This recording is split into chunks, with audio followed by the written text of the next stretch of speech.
performing arts, the meaning will be, these are the children who have inclination to the arts and use it as a medium of expression in drawing, painting. So normally, ito yung mga artistic na bata. Okay?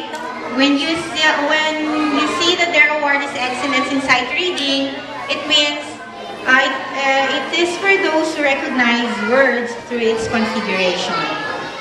Yung Little Einstein Award is given to those who exhibit inquisitiveness in certain situations. So may mga bata dyan na always curious. Okay?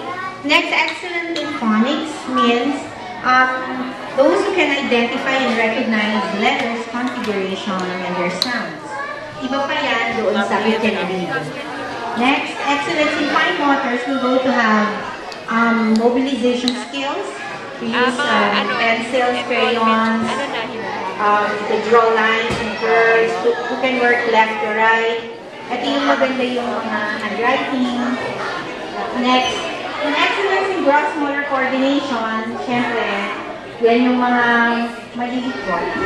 Always running, jumping, okay? Let's give it to those who use large motor skills and movement which make use of the whole body. Next, yung award na highly motivated child will go to children who enthusiastically participating in different activities, whether academic or non-academic.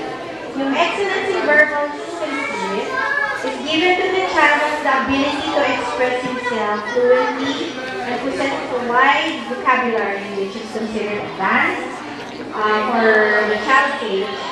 And child can carry conversation with an object. May mga bata dito, barely 3 years old, but very articulate, very fluent. Nakikita mo na yung verbal skills nila.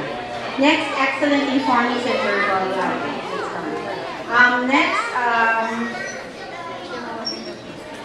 next, excellence in mathematical concepts. It's given to those who include not only in numbers, but also in comparing, ordering, one-to-one correspondence, and in other math concepts.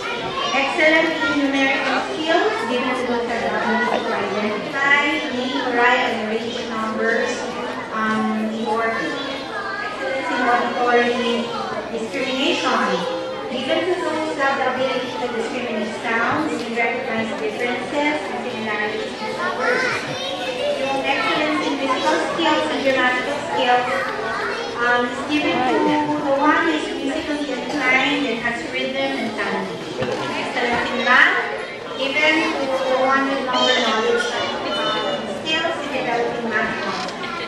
Yung excellence in reading and phonics is given to the one who is very good in language arts. Excellence in comprehension is another award given to children who can develop an understanding of highly structured language and frame and can listen to specific words, specific purposes. Excellence in instructional language will be given to those who can follow directions that requires them to understand the specialized vocabulary of instructional terms.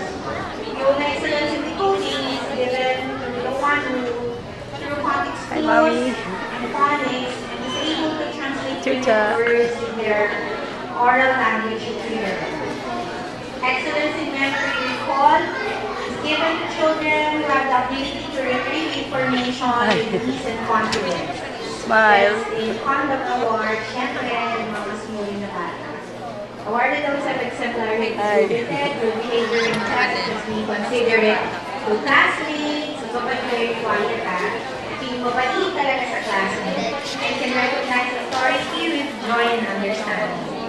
Academic Excellence Award is given to children who exhibit excellence in academic areas such as reading, math, and social studies. However, this does not cover their social and emotional skills. Kasi sa mga award ng General Academic Excellence, ayan na yung more well-rounded. Which is given to child overall excellence in all academic areas. Papuntahin natin po ni John. Oo, pupunta si Mami, tatawagin na ni ate. Sige na, sit down na dito, tatawagin ni ate. Mami. Tatawagin po si Mami.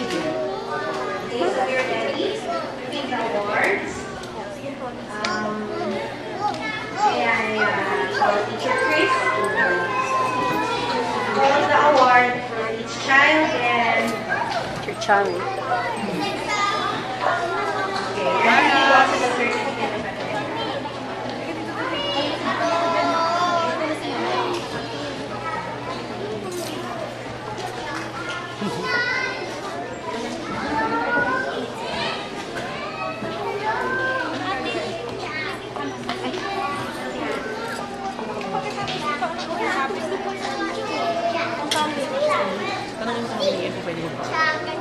AF?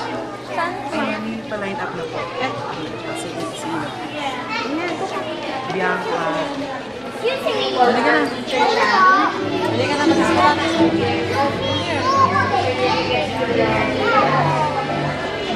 Ay po.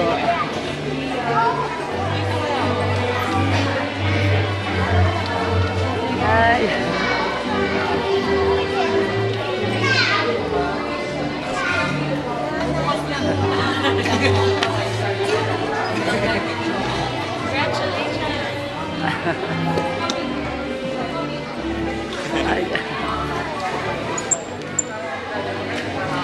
Ay po.